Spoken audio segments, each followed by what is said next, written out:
Bonjour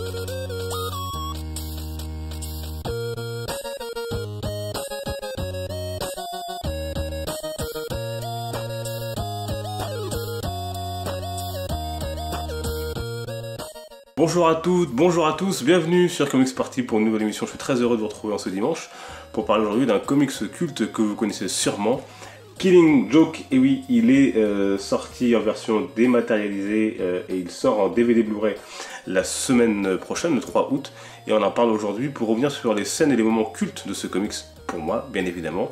Si vous ne l'avez pas lu, bien évidemment, et que vous ne voulez pas vous faire spoiler ou connaître le déroulé de l'histoire, je vous propose de revenir une fois que vous l'aurez lu. Bonne émission. Il n'est plus réellement besoin de présenter ce comics culte d'Alan Moore, dessiné par Brian Bolland et sorti en mars 1988 aux USA. Dans ce récit de 48 pages, le Joker s'est échappé de l'asile d'Arkham et a enlevé le commissaire Gordon après avoir tiré sur sa fille Barbara. Batman le traque alors dans tout Gotham. L'objectif du Joker est de montrer que n'importe qui peut devenir fou à partir du moment où il passe une sale journée. Dans le même temps, on en apprend plus sur ses origines sans réellement savoir au bout du compte si elles sont vraies. En tant que lecteur, plusieurs scènes m'ont marqué dans cette histoire et j'attends avec impatience de les découvrir dans la version animée, déjà sortie en version dématérialisée et qui sort en Blu-ray DVD le 3 août prochain. La première d'entre elles est celle qui fait basculer l'histoire. Cette planche où l'on voit Barbara et son père Jim Gordon dans leur routine quotidienne quand tout à coup on sonne à la porte. Barbara ouvre et on découvre un Joker, chapeau sur la tête, chemise de vacancier et appareil photo autour du cou qui pointe une arme sur la jeune fille.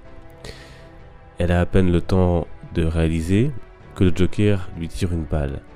La scène est simple mais d'une telle violence qu'elle saisit immédiatement le lecteur de stupeur. Barbara s'effondre alors devant son père, horrifié. Autre scène, autre époque, l'annonce à celui qui n'est pas encore le Joker de la mort de sa femme et donc de son fils à naître puisqu'elle était enceinte. Lorsque les policiers lui annoncent la triste nouvelle, il marque un silence, puis demande « Hein ?» Avant même sa réelle chute, plus tard qui le transformera à tout jamais, c'est à ce moment-là qu'il lâche prise et que commence sa véritable descente aux enfers. Puis quelques pages plus tard vient cet instant où, affublé du Redwood qui le déstabilise totalement, notre homme chute dans les produits chimiques et se relève, et à ce rire resté à tout jamais dans nos mémoires, une case tellement puissante qu'on a l'impression de l'entendre rire, à nos côtés. Puis enfin vient la confrontation finale entre le Joker et Batman. Le premier raconte une blague au second et les deux partent alors dans un immense fou rire. Une blague qui, si vous suivez bien, n'est en fait que la métaphore de leur relation. Et beaucoup de théories circulent à propos de ce passage. Batman a-t-il tué ou non le Joker? C'est sans doute l'hypothèse la plus plausible. Et le rire de Batman n'est peut-être même pas lié à la blague que vient de lui raconter le Joker. Peut-être ce rire anticipe-t-il ce qui va suivre. Peut-être se rend-il compte que la seule solution est sa mort.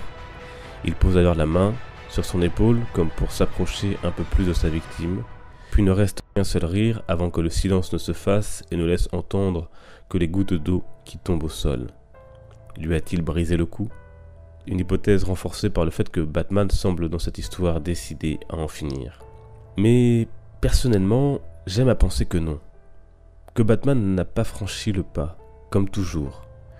Mais que ce rire partagé marque en fait le passage où notre chevalier noir sombre peut-être, lui aussi, dans la folie, avec son ennemi de toujours. Il sait qu'il ne pourra pas le tuer s'il respecte son code moral, et que son ennemi reviendra toujours, et que leur histoire n'est qu'un éternel recommencement. Mais une chose est certaine, cette planche finale ne peut nullement nous laisser indifférents. Et je suis persuadé que vous aussi qui m'écoutez, vous en avez vous aussi votre propre lecture. Et c'est peut-être là la force de ce comics, dépeindre une histoire dont on parle encore, une histoire qui nous marque à chaque lecture, qui nous questionne toujours, près de 30 ans après sa publication. Killing Joke, donc un comics culte. Et vous, quels sont vos passages préférés de ce comics? Dites-moi également dans les commentaires quelles sont vos hypothèses, vos théories sur la fin de cette histoire. Ça m'intéresse donc dans les fils des commentaires. On se retrouve la semaine prochaine pour de nouvelles vidéos. Il y aura notamment la critique de la version longue de Batman v Superman. Vous voyez ici le steelbook de la Fnac. Un très beau steelbook d'ailleurs. de cette Ultimate Edition de BVS. On parle également du film Suicide Squad avec la critique mercredi. N'oubliez pas de vous abonner pour suivre le reste des vidéos. Également, on se retrouve sur Facebook et Twitter pour discuter, échanger. Les liens sont là dans la description. Ce sera bien sûr avec un grand plaisir. Merci encore de votre fidélité. Portez-vous bien. N'oubliez pas, les comics sont une fête. Ciao.